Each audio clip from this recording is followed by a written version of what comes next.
Après Didier Deschamps, c'est Kylian Mbappé qui s'est arrêté au micro de TF1. Une question bien précise, une réponse surtout bien précise a retenu notre attention.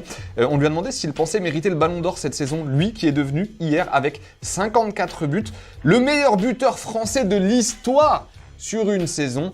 La réponse du Kix.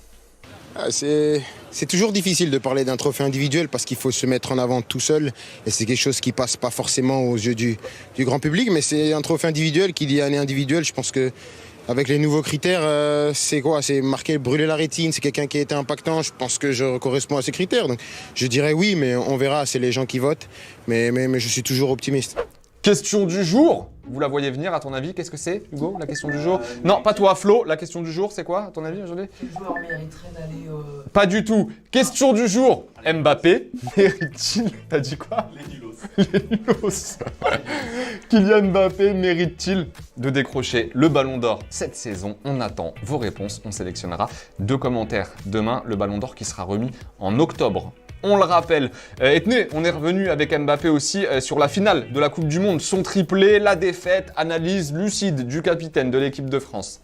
De dire la vérité, sur le moment, j'ai pas trop réalisé. C'est vrai. Ah, j'avais oublié. Ouais, j'aurais échangé les 3 buts contre un CSC tout moche, 1-0. Avec le recul.